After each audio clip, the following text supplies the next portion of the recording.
l'idée séduit de plus en plus de consommateurs. Par principe, je n'ai pas envie de payer des sommes ridicules alors qu'on peut faire autrement. C'est sur Internet que se font la plupart des ventes. Des dizaines de sites proposent des téléphones vendus comme neufs à des prix imbattables. Mais que valent ces téléphones? Comment être sûr de leur qualité? L'achat sur Internet, on ne sait pas forcément d'où il vient. On ne sait pas si l'appareil est vraiment conforme. Et donc ici, il y a un problème de batterie gonflée, puis il y a risque d'explosion. Voyage dans les coulisses d'un marché qui doit encore trouver ses marques.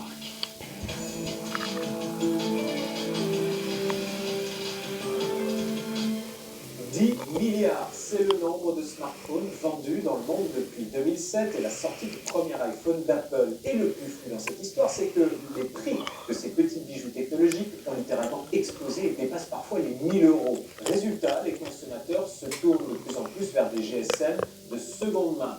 C'est une bonne idée pour faire des économies, pour limiter le nombre de déchets électroniques, mais nos smartphones peuvent parfois être reconditionnés ou recyclés dans des conditions pour le moins opaques. Bonne journée, à bientôt. Alors, il est nouveau celui-là. Oui, c'est un nouveau téléphone. J'ai dû acheter un nouveau alors que c'était pas du tout prévu. Parce que ça fait 2 fois que j'essaye de leur apprendre à nager, mais ils ne veulent absolument pas, donc j'ai dû encore changer de téléphone. C'est un iPhone 7, c'est un 128. Je pense que dans le commerce, il est encore aux alentours de 600-700 euros. Moi, j'ai payé 330 euros. À sa sortie en 2016, il était vendu 879 euros. L'astuce, c'est qu'il n'est plus tout à fait neuf.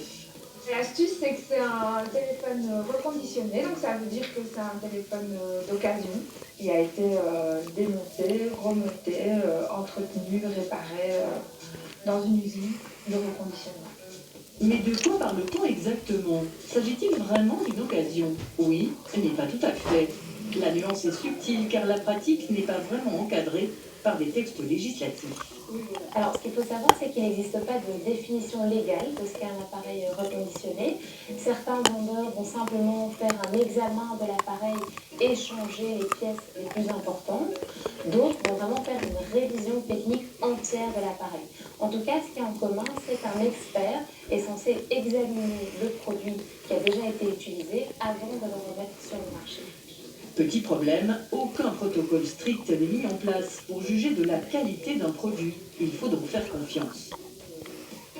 On est un petit peu dans le flou juridique aujourd'hui. Ça veut dire que le consommateur ne sait pas exactement ce qu'il a en main, il n'a pas de moyen de le vérifier lui-même. Et ça a aussi un impact évidemment sur la garantie légale, parce que pour les produits d'occasion, on peut raboter la garantie légale à 1 an, alors qu'elle est de 2 ans pour les produits neufs. Sa bonne affaire, Jessica, elle l'a trouvée sur un site français spécialisé. C'est pas eux, les reconditionneurs. Ils nous mettent en lien les clients avec différents reconditionneurs et ils ont un catalogue. Ils expliquent tout. Donc quand on clique sur le téléphone qui nous intéresse, donc ils expliquent tout de A à Z ce qui a été fait sur ces téléphones.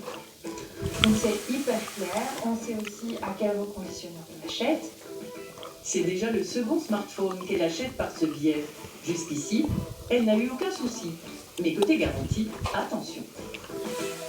Au niveau de la garantie aussi, il y a des garanties, ça va de 6 mois à 36 mois. Donc le mien, c'est un 36 mois. Et ça couvre quoi? Ça, je pense que ça couvre... Yes les gars, je suis à 27. Bon à Les gars, savoir, la garantie couvre plus. j'ai promis, je vais faire des bons montages et tout. Regardez-moi ça. C'est très important de savoir que la garantie légale, elle s'applique pour le produit dans son entièreté. On entend souvent des vendeurs qui disent mais non, ça ne s'applique pas aux batteries, ça ne s'applique pas à telle ou telle pièce. Non, la garantie légale, elle Attends.